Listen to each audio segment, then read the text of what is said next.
Well, hello and welcome to Writing Project 3. It's our last one. We're almost done.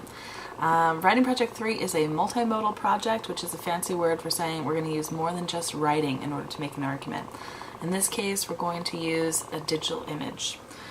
The goal for this project is that you create an advocacy campaign, which means you're going to create an image that inspires someone to think, do, or act in a different way. You're going to think about causes that mean something to you. You're going to create an image that creates advocacy for that project, for that commitment, that cause. And then you're going to write a 2-page paper talking about the choices that you made, the design elements you used in order to elicit a specific response from an audience. So 2 pieces. 1, the image. 2, 2-page rationale discussing how you created that image and what you hope people will do when they see it. Okay, so the first step is to think about, what do you care about? What kind of campaign are you interested in running? It can be a very local campaign, help keep Tempe clean. It can be super, global. It can be just about like a personal issue that you feel strongly about. I just watched a YouTube video about how shelter dogs are much healthier than purebred dogs, which is like hard to hear because I love golden retrievers like you can't believe. In any case, say your issue was that you want to encourage people to adopt dogs from a shelter, mixed breed dogs that need a home, rather than going to a backyard breeder or to a puppy mill. About the kinds of images that will inspire people to act on that. You could show a really cute shelter dog, like look at how cute this dog is. The word puppy mill sounds like such a happy place, but we know they're not. So in any case, this is your issue. For example, you want to encourage people to adopt shelter dogs. Okay, step 1, got a topic. Step 2, how do you inspire people to act? And then you have to go back to our rhetorical tools: ethos, pathos, logos, kairos. Either take a picture of your own dog. I'm happy with that. I'd like your own photography. Or you could draw a dog in paint, which would be tricky, but maybe you're really talented. You could take a picture from the internet. You just have to tell us where you got it and why you chose that particular picture. Like if you just Google search, image search dog, you're gonna get thousands of pictures. Why did you choose the one you did? Tell us where you got it and tell us why you chose it. And then then you have to figure out the text, right? Like, what do you tell people? Do you say, this dog's waiting for you, or what are you gonna say? I'm not sure. This part's all up to you. But you need to overlay some text over this image to create an argument. And at the end, I should be able to look at that image and know what you wanted me to think and feel. And I should feel compelled to do something, whether it be to just change my mind, or to change my behavior, or to act and actually do something. So that's the goal here. Let's take a look at the prompt. So here is our assignment sheet. Most importantly, you'll want to argue for advocacy that seeks to draw attention and to offer a specific action to solve some kind of local or immediate problem. Feel free to think about something as close to you as your own neighborhood. Is there something going on in your own neighborhood that a poster, some kind of visual image would help? Something for you could put up on campus, some kind of problem that ASU is focusing on or should be focusing on. So think about who you want to affect, where this poster would go, who would see it. Would it go online? Would it be something you'd post to Reddit? Like, where would this poster go to reach its audience?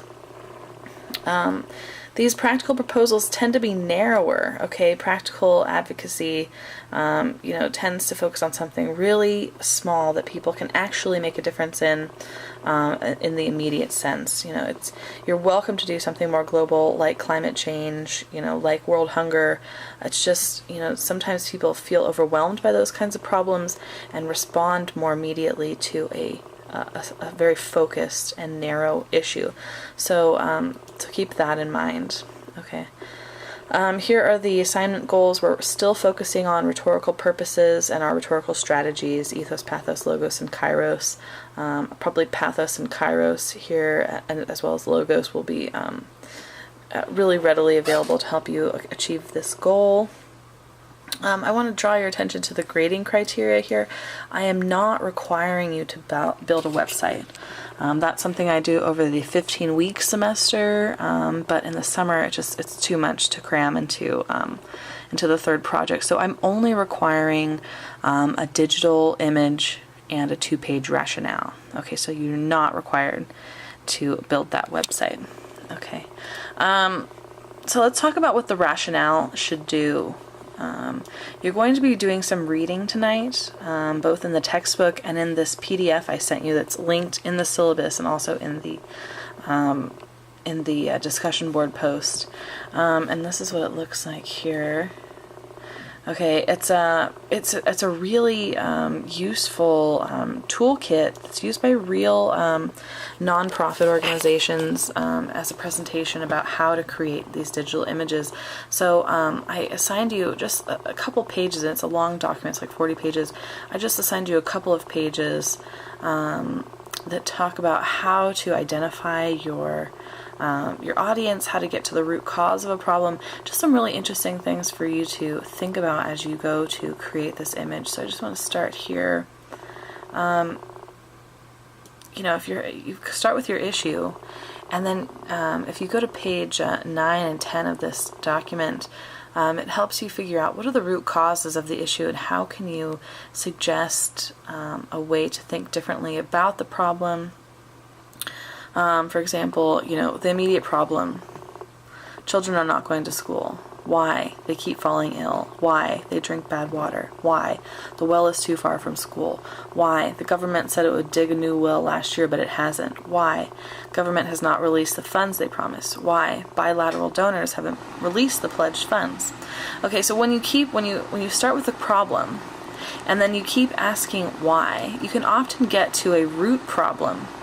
So if you dig this problem here, in this community, the children are not going to school because they're ill, because the well water is bad, you can get to the problem that people can actually help, which is, we need donors to help put in a well, or we need to encourage local government to do what they promised.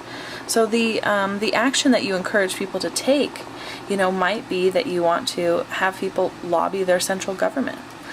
Or to help dig a well. So this handout, this is page 26 of the PDF that I sent you, has a really excellent step-by-step guide to developing a public campaign. And obviously these campaigns are much more involved and comprehensive than the one we're creating here, but it has great questions to ask yourself about how to think about the audience that you're trying to target, how to develop your message to be straightforward and simple, and how to sort of design and launch that campaign.